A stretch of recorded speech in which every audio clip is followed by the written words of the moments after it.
Hola, ¿qué tal? Nos encontramos aquí para darles el cierre de la semana. Hablaremos de todo aquello que ha sido importante en los mercados, cómo se ha sentido el humor de esta semana, tanto en el plano local como en el internacional.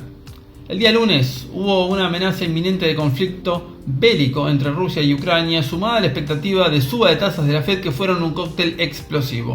Los índices llegaron a marcar 4% negativos para cerrar en positivo hacia el final por cobertura de posiciones. El mercado argentino siguió la misma tendencia, pero al cerrar una hora antes que Nueva York, no llegó a subirse a la remontada final.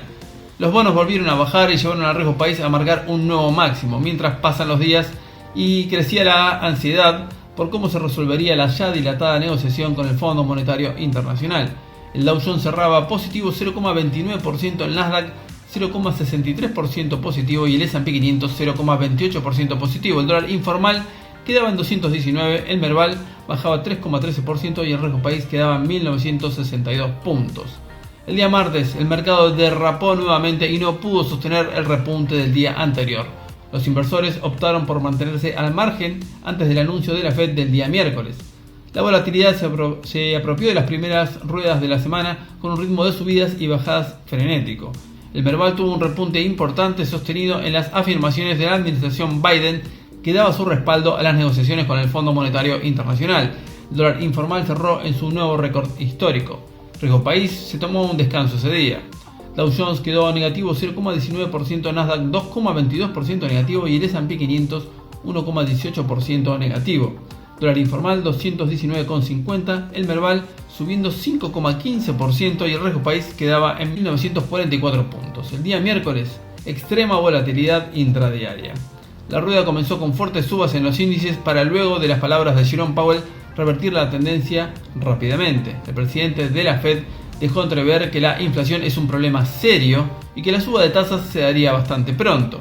La bolsa argentina también había arrancado fuerte siguiendo con el impulso del día anterior, pero posteriormente perdió impulso para cerrar todavía en positivo. El dólar informal marcó un nuevo récord y bajó el riesgo país en un clima de incertidumbre ante el cierre del acuerdo, con más optimismo que en ruedas previas. El Dow Jones quedó negativo 0,38%, el Nasdaq positivo 0,02% y el S&P 500 0,15% negativo. Dólar informal 221, el Merval subiendo 0,71 y el riesgo país bajó 57 puntos para quedar en 1887. El día jueves, volatilidad e incertidumbre en los mercados, con los índices subiendo y bajando de manera abrupta en pocos minutos. El dato de los subsidios por desempleo vino en línea con lo esperado, mostrando que la economía sigue en su fase de recuperación, lo que por otra parte le deja las manos libres a la Fed para la subida de tipos. En Argentina todo giró en torno a las especulaciones sobre el acuerdo con el fondo. Los ADRs bajaban en Wall Street, pero esa baja era compensada por una suba en el contado con liquidación. Mucho nerviosismo a la espera de la definición. El dólar informal se ubicaba en su valor máximo y el riesgo país se posicionaba nuevamente por encima de los 1900 puntos.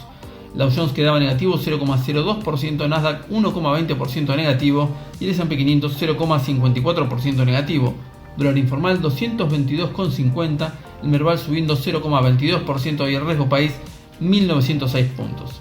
Este día viernes, buenos resultados corporativos volvieron a poner en positivo a los índices. Los números de Apple hicieron que el gigante tecnológico subiera 7%, lo que junto con el restablecimiento de la cadena de suministros mejoraron el clima en Nueva York. Pero lo relevante en el día de hoy pasó por nuestro país, en Buenos Aires, en donde la noticia anunciada por la mañana del acuerdo del gobierno argentino con el Fondo Monetario Internacional hizo que las acciones subieran tanto en Estados Unidos como en la plaza local. La renta fija también tuvo un muy buen desempeño e hizo que el riesgo país descendiera y se ubicara en su menor valor en las últimas 2 semanas. También se registró un fuerte retroceso en la cotización de los diferentes tipos de cambios, tanto el informal como el contado con liquidación.